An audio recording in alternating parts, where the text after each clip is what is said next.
Ya, saudara, maraknya kasus dugaan tindak pidana perdagangan orang di Kepri, khususnya Kota Batam, menjadi atensi Nahdlatul Ulama Kota Batam.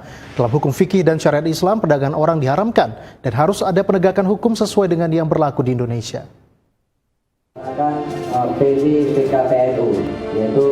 Nahdlatul Ulama sebagai organisasi Islam terbesar di Indonesia merasa memiliki tanggung jawab yang sama dengan stakeholder lainnya dalam berperang melawan jaringan perdagangan manusia melalui pengiriman PMI non-prosedural. Menurut Wakil Rois Syuriah PC Nahdlatul Ulama Kota Batam, Ahmad Junaidi, dalam kaidah fikih terdapat aturan terkait perdagangan orang di mana orang yang merdeka tidak boleh dikuasai oleh pihak lain. Lebih jauh, Kiai muda ini menyampaikan bahwa setiap manusia yang terlahir dalam keadaan merdeka perlu mendapat perlindungan terhadap jiwa, harta, harga diri, keturunan, dan perlindungan terhadap hasil karya. Dengan demikian, perdagangan manusia sangat melanggar aturan dan diharamkan dalam Islam. Tentang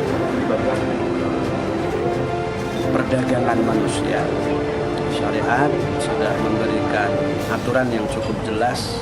Dalam kaidah fikih disebutkan al-hur la yadkhulu tahtal hur. Orang yang merdeka tidak boleh dikuasai oleh orang yang merdeka. Artinya kita terlahir dalam keadaan merdeka. Dia tidak diperbolehkan untuk memperdagangkan sesama manusia. Maqasidus syari' atau tujuan diciptakannya syariat oleh Allah Subhanahu wa taala meliputi 5 hal, di antaranya adalah hifdzun nafsi, perlindungan terhadap jiwa, termasuk dalam hal ini adalah raganya. Kemudian hifdzul mal, perlindungan terhadap harta. Dalam hal ini karena tidak sesuai dengan fikih, Ketua PC Nahdlatul Ulama Kota Batam Muhammad Zainuddin menekankan bahwa setiap warga negara Indonesia harus mematuhi ketentuan hukum, ketentuan undang-undang, norma agama, termasuk menjunjung tinggi asas kemanusiaan. Sementara terkait adanya oknum petugas yang membacking pelaku perdagangan orang seperti yang disebutkan oleh Menko Polhukam Mahfud MD, PC Nahdlatul Ulama Kota Batam mendukung pengusutan lebih lanjut serta memproses secara hukum terhadap siapapun pelaku tindak pidana perdagangan orang yang disamarkan melalui pengiriman PMI.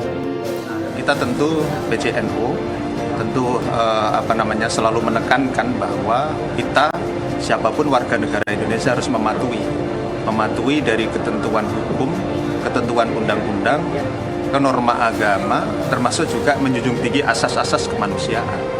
Nah, apa yang terjadi dalam kejadian atau transaksi atau apapun ya perdagangan manusia itu jelas-jelas melanggar dari